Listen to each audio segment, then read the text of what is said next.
Assalamualaikum warahmatullahi wabarakatuh. Di sini saya akan mempresentasikan hasil diskusi dari kelompok kami.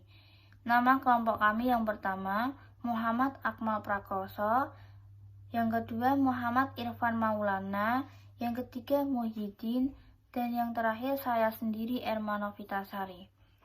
Penggunaan bahasa Indonesia yang baik. Berbahasa Indonesia yang baik berarti bahwa kita harus menggunakan bahasa Indonesia sesuai dengan konteks berbahasa yang selaras dengan nilai sosial masyarakat. Peraturan ini berkaitan penggunaan ragam bahasa secara tulis dan lisan untuk kebutuhan berkomunikasi. Ragam bahasa dari sisi penggunaan bahasa ada dua, yaitu ragam formal dan ragam non-formal. Berbahasa Indonesia yang benar berarti bahwa harus digunakan bahasa Indonesia yang sesuai dengan kaidah atau aturan bahasa Indonesia. Kaidah bahasa Indonesia meliputi kaidah tata bahasa, kaidah ejaan, dan kaidah pembentukan istilah. Kaidah tata bahasa dan kaidah pembentukan istilah berkaitan dengan bahasa Indonesia, lisan, dan tulis. Penggunaan bahasa yang tidak memperhatikan kaidah tata bahasa akan membingungkan. Cerpen merupakan singkatan dari cerita pendek. Saat membaca cerpen, biasanya sangat cepat selesai. Selain itu, isi pada cerpen juga sangat mudah dipahami karena ceritanya yang relatif pendek. Oleh karena itu, banyak orang yang suka dengan cerita yang singkat dan tidak rumit seperti pada cerpen. Fungsi cerpen. Yang pertama, fungsi rekreatif. Fungsi rekreatif yaitu sebagai sarana penghibur bagi para pembaca. Yang kedua, fungsi estetis. Fungsi estetis yaitu sebagai nilai estetika atau keindahan yang ada pada cerpen sehingga memberikan kepuasan kepada pembaca. Yang ketiga, fungsi didaktif. Fungsi didaktif yaitu sebagai pemberi pelajaran atau pendidikan yang akan bermanfaat bagi para siswa. Pada umumnya, cerpen bersifat fiktif atau berupa karangan dari penulis. Cerpen memiliki susunan kata yang tidak lebih dari 1000 kata. Saat membaca cerpen, biasanya selesai dengan sekali duduk.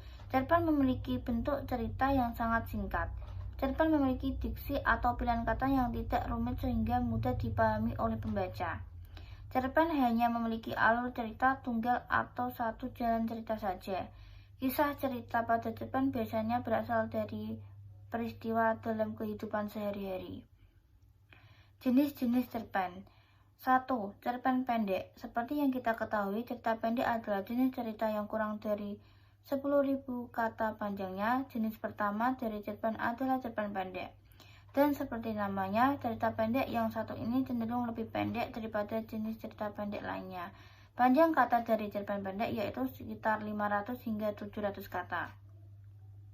Karangan fiktif yang satu ini biasanya digunakan untuk menjelaskan sebuah kejadian dengan bahasa yang singkat, padat, menarik perhatian, dan efektif. Bagian pembuka biasanya sangat sedikit, sekitar 1 hingga 2 paragraf. Lalu masuk ke bagian konflik inti, bagian akhir juga biasanya lebih sedikit daripada jenis cerpen lainnya.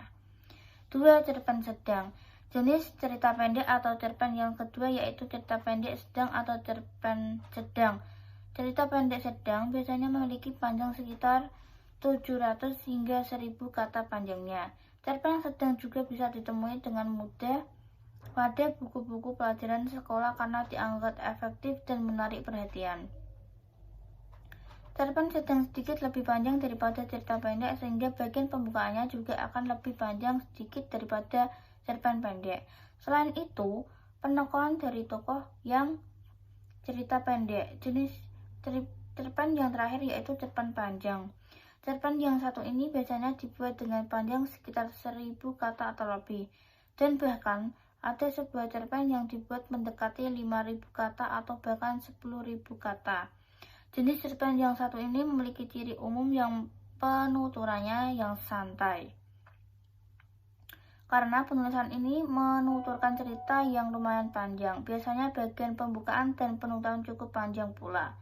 Unsur intrinsik cerpen. Yang pertama, tema. Sebuah cerpen harus memiliki tema cerita. Hal ini karena tema menjadi unsur utama yang ingin disampaikan penulis pada kisah ceritanya. Yang kedua, Alur atau plot. Alur atau plot merupakan urutan peristiwa atau jalan cerita pada sebuah cerpen. Pada umumnya, alur pada cerpen diawali dengan perkenalan, konflik masalah, lalu penyelesaian. Namun ada beberapa jenis alur cerita yaitu alur maju, alur mundur, dan alur campuran. Unsur ekstrinsik cerpen. Terdapat latar belakang dari pengarang. Biasanya latar belakang pada kisah cerpen berasal dari pengalaman pribadi pengarangnya. Namun tak jarang jika pengarang mengambil cerita dari kisah orang lain. Terdapat latar belakang dari masyarakat. Latar belakang dari masyarakat ini akan membantu berlangsungnya jalan cerita.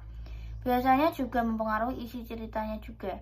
Terdapat biografi yang memaparkan biodata, riwayat hidup, dan pengalaman secara menyeluruh dan lengkap dari pengarangnya. Contoh cerpen. Nama saya Siti Muamalah, biasa dipanggil Muamalah. Hari ini adalah awal pertamaku masuk sekolah di SMA. Saya sekolah di kota dan tinggal bersama keluarga kakak saya.